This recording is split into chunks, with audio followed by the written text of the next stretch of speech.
임진왜란, 병자호란, 그리고 붕당의 폐해로 무너질 대로 무너진 백성들의 삶. 배가 고파 인육까지 먹는 상황에 이르렀던 기록이 있는 것을 보면 조선 후기의 백성들은 그야말로 참혹한 생활을 했다고 해도 과언이 아닌데요. 그나마 강력한 왕권과 긴 재위 기간으로 양난의 상처를 어느 정도 아물게 하는 데 성공한 숙종에 대해서는 지난번에 이야기한 적이 있죠. 오늘은 다시 찬란한 조선을 만들기 위해 애썼던 또 한 명의 왕에 대해 소개하려 합니다. 바로 조선 역사상 가장 긴 재위 기간을 가진 장수왕 영조인데요. 21세의 왕위에 올라 무려 51년 7개월 동안 조선을 다스린 그에 대해 알아봅시다. 영조는 아버지였던 숙종이 40여 년간 재위하며 국가를 안정시키는 모습을 봐왔을 겁니다. 그리고 건강이 좋지 않아 일찍 생을 마감한 형 경종의 모습도 봤죠. 그래서인지 재위 기간 동안 본인의 건강에 대해 굉장히 큰 관심을 갖고 있었다고 합니다. 승정원 일기에 기록된 영조의 입진 기록이 연평균 119회에 달하는 정도라고 하니 할아버지 현종이 15년간 50회, 아버지인 숙종이 46년간 869회인 것과 비교했을 때 얼마나 자신의 건강을 자주 체크했는지를 알 수 있죠. 그리고 단순히 건강 체크만 많이 한 것이 아닙니다. 위 사진에서 보면 영조는 젊었을 때나 늙었을 때나 한결같이 마른 몸매를 유지하고 있죠. 그것 또한 장수의 비결이었습니다. 조선의 왕은 아침, 점심, 저녁 외에도 조방과 야참까지 하루에 총 5끼를 먹었다고 하는데요. 영조는 하루에 3끼만 먹으며 생활했다고 합니다. 거기다 항상 정해진 시간에 밥을 먹었다고 하는데 신하들과 회의 중에도 밥 먹을 시간이 되면 나가서 밥을 먹고 왔을 정도라니 역시 장수하는 데는 다 그만한 이유가 있었던 것 같네요. 그래서 장수가 영조의 업적이냐고요? 업적을 달성하는데 매우 중요한 요소였죠. 뭔가 이룩해보고자 하다가 건강 문제로 뜻을 펼치지 못하고 쓰러진 왕이 얼마나 많았습니까? 그런 의미에서 장수는 중요합니다. 그리고 이제 본격적으로 영조의 비범함에 대해서 이야기할 겁니다. 영조가 재위하던 시절은 그야말로 당쟁이 정점을 찍었을 시점이죠. 영조의 형인 경종은 소론 세력의 지지를 받은 왕이었으나 일찍 죽었죠. 그리고 영조가 왕이 되었는데 영조는 노론 세력의 지지를 받는 왕이었습니다. 그렇다 보니 소론 쪽에서 영조를 인정하지 않는 세력들이 등장하죠. 심지어는 그들이 난을 일으키기까지 하는데 그것이 바로 무신난입니다. 영조는 그것을 어떻게 수습했냐고요? 다른 소론 세력으로 하여금 그들을 진압하게 합니다.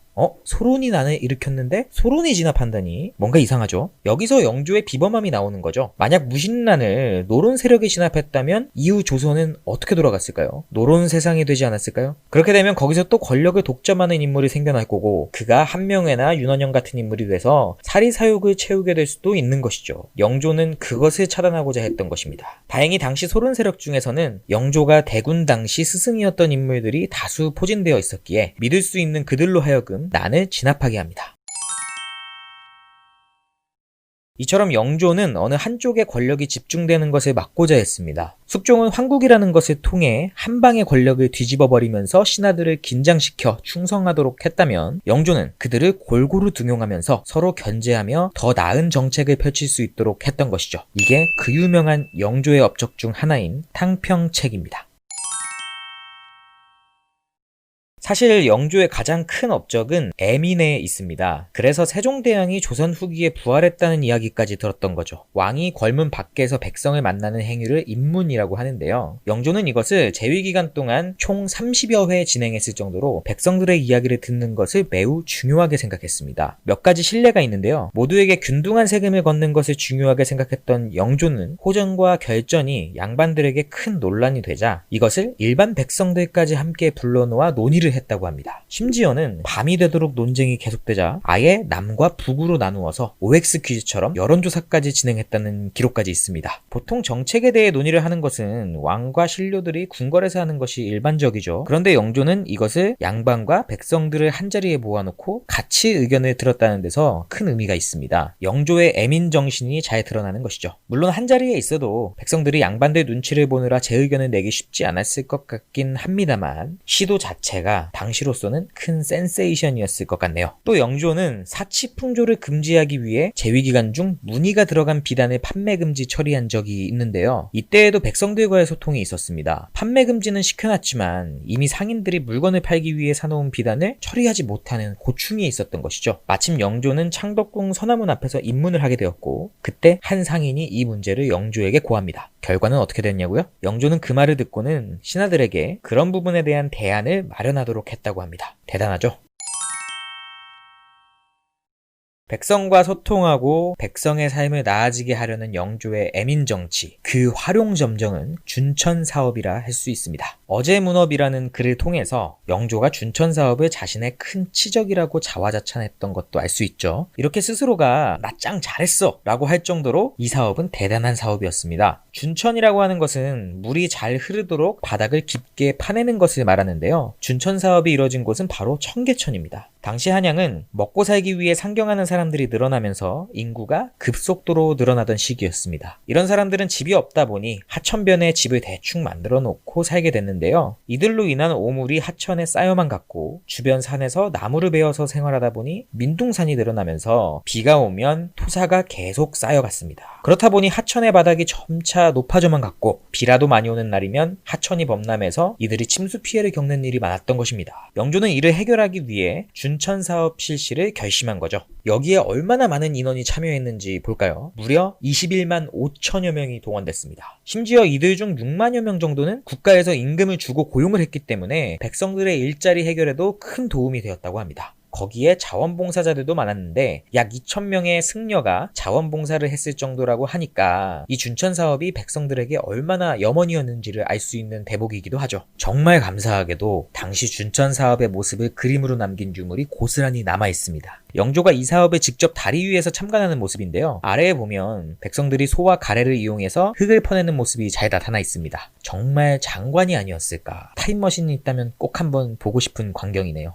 이처럼 세종 이래 지극한 애민정신을 보여준 왕 영조. 숙종하면 장희빈을 떠올리듯이 영조하면 사도세자만 떠올리는 분들도 상당히 많은데 영조의 업적은 절대 사도세자로 가려질 수 없는 대단한 것들이 많습니다. 그리고 사도세자에 대한 것은 영조가 그런 선택을 할 수밖에 없었던 사도세자의 결격 사유가 존재했다는 논란도 있죠. 역사저널 그날에서는 그 부분을 짚어주셨더군요.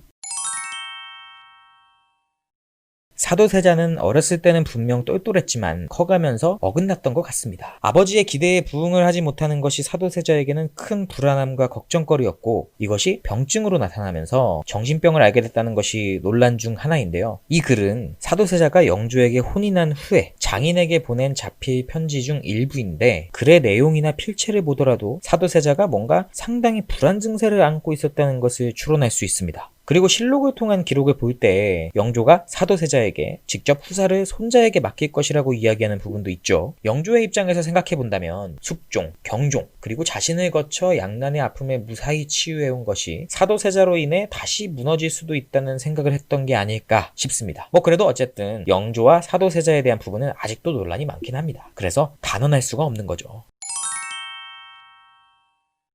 영조는 재위기간이 길었던 만큼 말도 많고 탈도 많고 치적도 많았습니다. 경종 독살설부터 시작해서 무신난, 사도세자의 죽음까지 그것들을 이겨내고 탕평, 균역, 그리고 다양한 애민정책을 실현하며 업적을 쌓았죠. 하늘이 나에게 명하여 임금이 되게 한 것은 임금을 위한 것이 아니고 백성을 위한 것이다. 백성을 사랑하지 아니하고 백성을 구제하지 아니하면 민심은 원망할 것이요 천명도 떠날 것이니 비록 임금이 자리에 있다고 하더라도 곧 독부일 뿐이다.